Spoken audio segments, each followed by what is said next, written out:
Work, rest, renewal. In a well-balanced life, we have all three. The problem is that for a good portion of our lives, we tend to emphasize work and think rest and renewal will take care of themselves. But they don't. And there's why we have a problem. The United States has now become a world leader in non-stop work. We have become a nation of workaholics. We work on the average 50 hours a week. And 40% of Americans, work. I got that all twisted around, you guys. Oh my goodness. See, I've been working too much. We work on an average 50 weeks a year. Just taking 2 weeks off for vacation. And 40% of Americans put in a 50-hour work week. And it's not a problem to be taken lightly. An estimated 60% of absences from work are due to psychological problems that come due to stress and burnout from our jobs. And that costs our economy billions of dollars a year. And then when you add in layoffs and cutbacks, it's no wonder that Americans have such a high level of job stress. But I've got good news for you. It doesn't need to be this way. The solution is found at the very beginning of time, at the very beginning of human existence, at the very beginning of the Bible, in Genesis. The God who worked to create the world, the God who created that very concept of work, didn't even let life start without instructing us on how to maintain balance in our lives. You see, it's all about learning how to maintain a physical, emotional, and spiritual equilibrium. And you can find the answers to that in those first 3 verses of chapter 2 that Reverend Colleen read for us today. What are the lessons? Well, first, balance your life by resting your body. From the very beginning of human existence, God built 2 principles into everyday life. One was the principle of labor, and the other, the principle of leisure. These principles were so important, God even made them part of the 10 Commandments. 6 days you shall labor and do all your work, but the 7th day you shall not do any work. You or your son or your daughter, your male or your female servant or your cattle or the foreigner who lives among you. For 6 days the Lord made the heavens and the earth, the sea and all that is in them, and rested on the 7th day. Therefore the Lord blessed the Sabbath day and made it holy. I don't want you to get rid of the idea of work or think that there's anything wrong with work. God expects us to work. God set the example of work, and there's nothing wrong with work or hard work or a good work ethic. God had a job to do when God created this world, and God stayed at it until God finished the work and made sure that it was done right. But God didn't bless the other 6 days. God blessed the 7th day. God made it plain that there was going to be something special about this day of rest. We know a lot about this concept of rest because of the name that was given, Sabbath. It literally means to cease activity or to quit working. Whatever else the Sabbath day was meant to be, it's meant to be a day of rest. You see, 24/7 is not in God's vocabulary. Second, balance your life with a refreshing of your soul. Call to mind again what we read in Genesis 2:3. Then God blessed the 7th day and sanctified it because he rested from all God's work.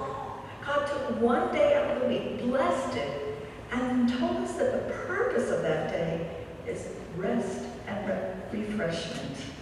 Work for 6 days, Sabbath. All are to be refreshed, it says in Exodus, the 11th verse. The Hebrew word for refreshed is also the word to breathe.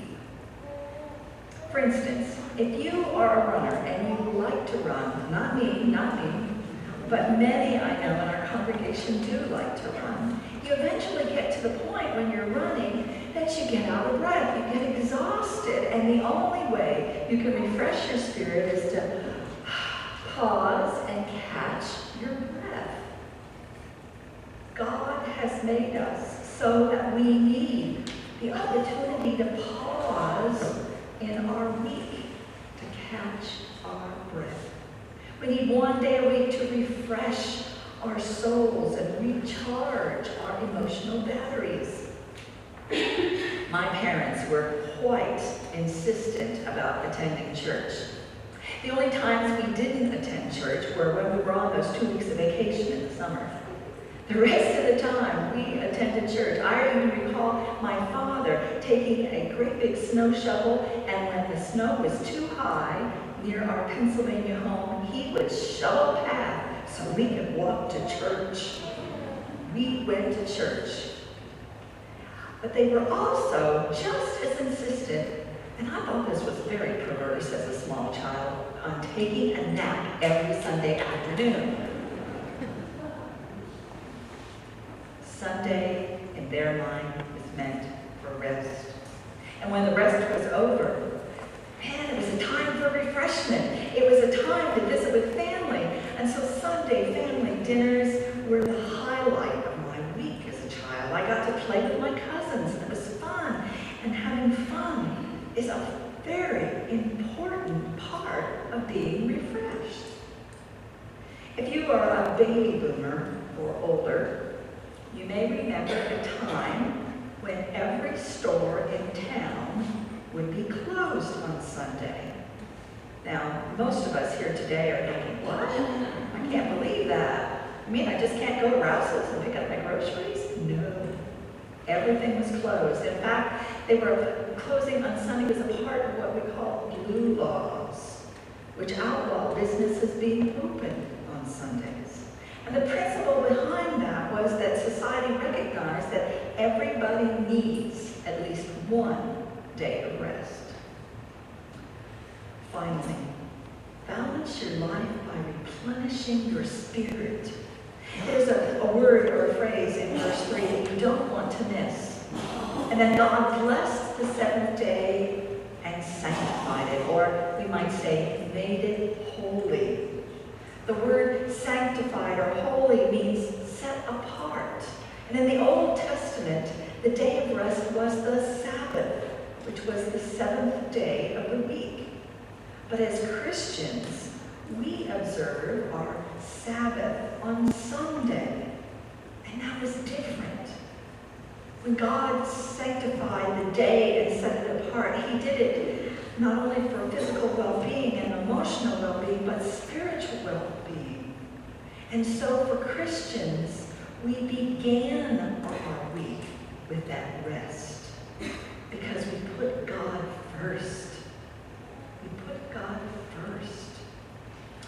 Mike Pearson was a good old boy that I knew at one point in time in my ministry. He ran one of the best little family farms around in that area, and I was always amazed how week in and week out for the 4 years that I was his pastor, Mike never missed a Sunday in church.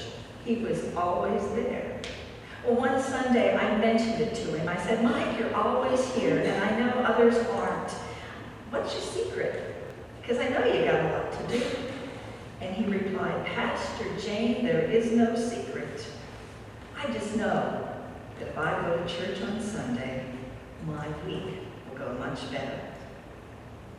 And he told me many instances of how he had skipped church and had had something go wrong on the farm that took him much longer than the 2 hours it took him just to come into town and go to church. So this one day of the week that we are to set apart is not so that we could go to the lake or play golf or play tennis or sit at home and watch television. this day was made holy, that we might remember to put God first, not only in our lives, but at the beginning of the week. At the beginning of the week.